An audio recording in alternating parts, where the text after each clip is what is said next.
Shalom. Et soyez bénis.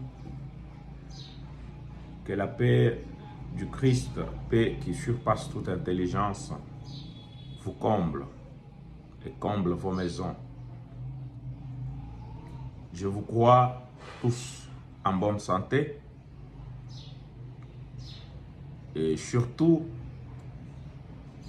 que le nouveau soleil sur notre tête est une marque indubitable de la grâce du Seigneur Jésus-Christ, du bon Dieu, du parfait Créateur, renouvelé envers tout un chacun de nous. Depuis un temps, nous sommes en train de parler de notre sujet sur la divinité du Seigneur Jésus-Christ, mais avec une question sous-entendue. Jésus-Christ, l'homme de Galilée, adorable, oui ou non? Dans le dernier numéro qu'on a fait, parlant de ces titres qui lui sont spécifiques, dont les lions de la tribu de Juda, le Rédempteur, nous avons vu avec vous que quand il a été question dans Apocalypse chapitre 5 du parent rédempteur, celui qui serait digne de prendre les livres et d'en rompre les sceaux, une scène que Frère Branham situe dans le temps, après les âges de l'Église, ou vers la fin de l'âge de la Odyssée à certains endroits. Nous avons vu là qu'à l'appel du parent rédempteur, le pleur de Jean était que personne n'était digne de venir prendre ses livres et d'en rompre les sceaux. Et à la manière dont Jean a présenté la scène, on croirait que dans les ciels, il n'y avait personne de digne. Sur la terre, il n'y avait personne de digne. Même en dessous de la terre, personne n'était alors digne. Et pourtant, selon les explications du prophète, le fait que Jean pleurait, ce n'était pas parce que réellement il y avait quelqu'un de sans péché. Il n'y avait pas quelqu'un de sans péché au ciel. Frère Branham me dit, c'est parce que on cherchait un humain, un homme. C'est là qu'en regardant au ciel, Jean n'a pas trouvé cet homme-là au ciel. Et de tous ceux qui sont nés sur la terre, nés par le sexe, personne ne pouvait relever ces défis. Parce que vous vous souviendrez que la reproduction par le sexe avait été piégée dès son début par l'hybridation, la dégradation de la race humaine par les croisements avec la race animale. D'où on cherchait quelqu'un de la famille de l'homme, de la lignée de l'homme, mais qui soit hors ces forfaits du commencement. Voilà ce qui a fait le pleur de Jean. Et nous avons lu Frère Branham qui dit, le monsieur là, Gabriel, il était aussi digne qu'il pouvait prendre ses livres et en rompre les sceaux. Gabriel, Michael, ils pouvaient le faire. Mais par le fait qu'ils ne nous sont pas parents, ils ne pouvaient pas prendre, ils ne pouvaient pas se mêler dans notre héritage. Alors, William Branham a dit, c'est là que Jean entendra qu'on lui dit, halte à tes pleurs, ne pleure plus. Voici les lions de la tribu de Juda. Lui, il a vaincu, il a prévalu pour pouvoir prendre ses livres et en rompre les sceaux. Et Jean jetant ses regards pour voir, il verra un agneau qui était là comme immolé. Et Frère Branham dit que comme immolé, ça veut dire qu'il était encore saignant. Il avait du sang sur lui. Pas un deuxième agneau, comme les docteurs prétendent le dire. Le même qui avait été immolé, mais qui soit revenu à la vie. Mais curieusement, il avait encore du sang sur lui. Voilà l'expression l'agneau comme immolé. Et dans la condition de celui qui cherchait le parent rédempteur, Frère Branham a dit Gabriel ne pouvait pas prendre ça car n'étant pas un homme. Vous comprendrez que celui qui est venu prendre le livre devrait être un homme. Sans quoi, il ne pouvait pas prendre ça. Parce que c'était ça la condition. Et nous avons lu avec vous, Frère Branham, qui l'a dit ainsi. Mais voyez un élément. Quand il finit de prendre le livre dans cette forme humaine, les anges de Dieu se prosternent et l'adorent. Les lions de la tribu de Juda. Ce n'est pas un titre qu'on donne au Logos. Nous avons vu ça. Les Logos ne s'appellent pas les lions de la tribu de Juda. Parce que je vous avais dit que ce titre lui vient d'une résultante qu'on a trouvée entre la correspondance de ces trois Bibles, les zodiaques, la pyramide et notre Bible en papier. Selon l'ordre du campement, la tribu de Juda était la tribu chef qui gardait la porte de l'Orient. Et en gardant la porte de l'Orient, ils avaient pour emblème les lions, qui n'est rien d'autre qu'une étoile la plus brillante appelée Régulus de la constellation du lion.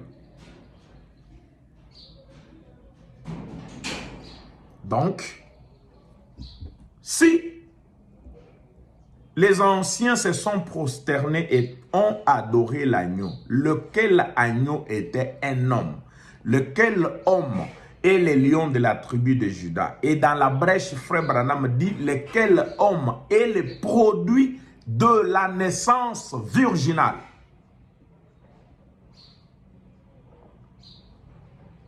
Jésus-Christ, homme. Es-tu l'adorable? Oui ou non? Une autre pensée. Le forfait de l'Éden, après que l'Éternel ait fini avec son jugement, il a dit au serpent, je mettrai l'inimitié entre ta postérité et la postérité de la femme. Celle-ci t'écrasera la tête et tu lui blesseras le talon. William Branham dit dans le livre Deux âges de l'Église, lequel message a été introduit avec cette note si sérieuse où il dit c'est le message de mon cœur que j'adresse au cœur des gens. Il dit la semence de la femme, c'est un enfant mâle, né sans l'intervention d'un homme. Parce que cela est une réponse ou une correction à la semence du serpent qui, elle aussi, était un enfant mâle né sans l'intervention d'Adam. Alors, Frère Branham dit, entre ces deux semences, Dieu a promis d'y mettre l'inimitié.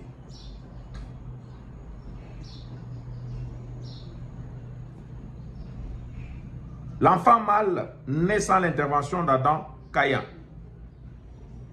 L'enfant mâle né sans l'intervention de l'homme de l'autre côté, Jésus-Christ de Nazareth, les Galiléens.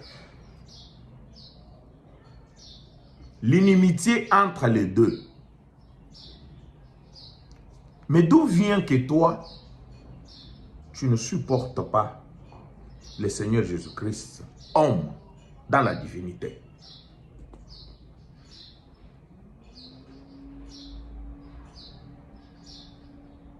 Veux-tu nous faire croire qu'il y a de l'inimitié entre toi et lui?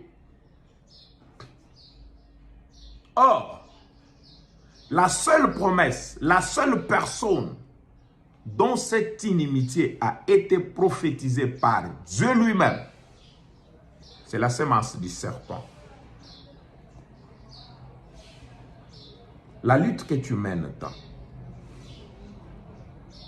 la philosophie que tu as développée, la chirurgie qui t'a permis de séparer la divinité de cet homme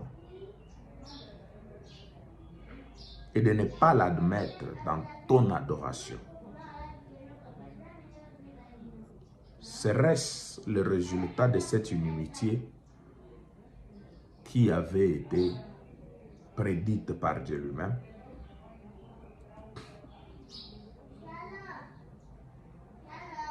Je me pose des questions. Nous avons lu avec vous la fois passée, quand Frère Branham a parlé de sa visite au Vatican, quand il était parti pour voir le pape. Il a annulé ce rendez-vous parce qu'on lui a dit que quand tu entreras, tu plieras ton genou droit et tu vas baiser sa bague. Il a dit, pas question. J'honorerai quiconque les voudra et les méritera. Volontiers, j'appellerai évêque, j'appellerai ancien, j'appellerai révérend, bishop, archibishop, c'est lui qui le veut. Mais de là à adorer un homme, c'est un domaine réservé exclusivement au Seigneur Jésus-Christ. Pour ce qui est d'adorer un homme. Autrement dit, le seul homme qui peut être adoré, c'est le Seigneur Jésus-Christ. Pas le Logos. Il parle bien pour ce qui est d'adorer un homme. Et dans l'autre écriture qu'on a lu avec vous, il dit, de là à adorer un homme, je me dois à rendre hommage à un seul homme. Le Seigneur Jésus-Christ est le seul homme devant qui je m'inclinerai. D'où est venue toute cette philosophie que tu es en train de développer ou que vous développez aujourd'hui dans le monde entier? Oui, c'est surtout les docteurs du sud de l'Afrique et aussi du sud de notre pays.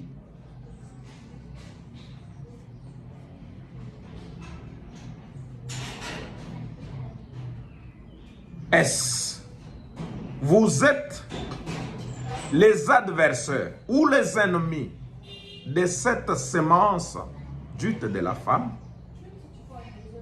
Est-ce que vous êtes les ennemis de cet enfant mâle, né sans intervention de l'homme?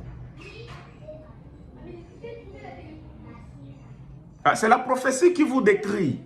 Ce n'est pas moi. C'est la prophétie qui vous décrit. Votre inimitié vient d'où? Si ce n'est de celui qui a commencé à tuer pour la première fois sur la terre, la sémence du serpent. Quand vous ne voulez pas, vous sentez dans votre cœur de l'inimitié envers l'homme Jésus-Christ, vous êtes de la lignée du serpent avec des brochures à main.